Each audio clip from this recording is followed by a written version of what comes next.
Never sleep in your car on a road trip. I'm from Connecticut. I was in a long-distance relationship with a girl from Georgia and would often make road trips down to visit her. I don't really mind. I love road trips. I've driven across the United States and back, all on my own. There's just something about traveling the highways of the US by yourself that's just so freeing. And freaky. To save money, I would sleep in my car. It's not so bad, it's basically camping, in a metal tent. Makes you feel like you're really roughing it. I just recline the seat back, keep the key in the ignition just in case, and doze off.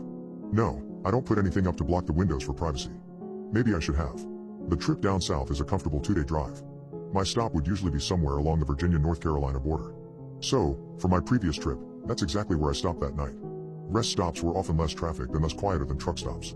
Normally I would have stopped at a Love's, but I was so tired that I settled for the first rest stop I saw. It was oddly vacant that night, with only a couple lone cars sitting forlorn under the amber street lamps. Most likely travelers with the same idea as myself. I pulled into a parking spot away from the others, under the shadow of a tree and far from the street lamps. I figured I would have more privacy there as opposed to being bathed in light.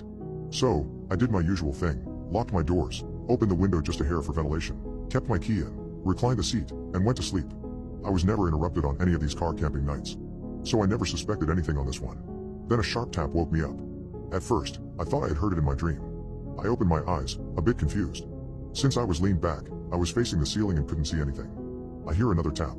Like a tiny object hitting a hard surface. It came in an irregular rhythm. Was it raining? Was water dripping onto my windshield? I'm under a tree, maybe something fell from the branches. Maybe a squirrel or a bird was dropped something. What if a squirrel was climbing around my car? Or what if it wasn't an animal? The thought occurred to me that it might very well be a person poking around outside. What did they want? Were the doors locked? Yes. The keys were in the ignition. I can leave in an instant.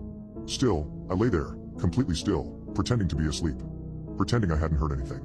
Hoping whoever it was, they would leave me alone. It was better to not find out. I was too afraid to find out. It was better to stay here in blissful ignorance. But I couldn't ignore it forever. Still the tapping continued. I had to do something. There was no way I was just going to stay there. I had to look. My heart was pounding. At that moment, it was deafeningly loud.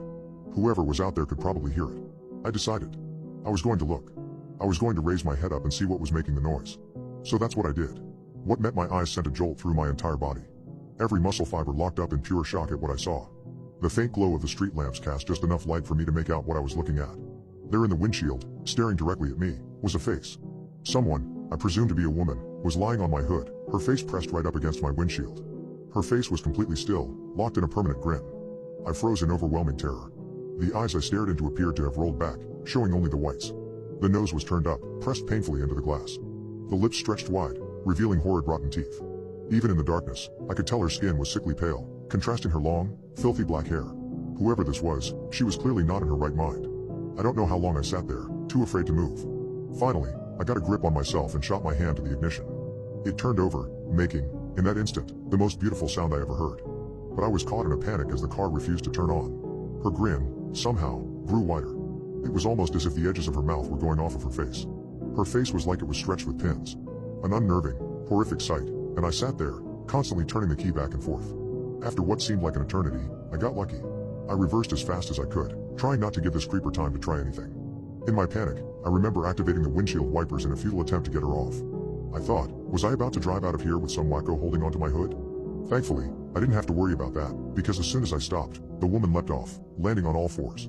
Seeing my opportunity, I shifted into drive and gunned it, right as I saw her reaching for the driver's side door. With my foot on the gas, I sped out of the parking lot. Behind me, I heard her let out a piercing shriek like that of an animal. I looked in my rearview mirror and for a split second I thought I saw her chasing me, running on all fours, her black hair swinging wildly around her. I couldn't get a good look, as I rounded a curve in the road leading out of the rest stop and merged with the highway. There, I picked up speed, and drove through the night. I did not dare stop again until I saw the morning light.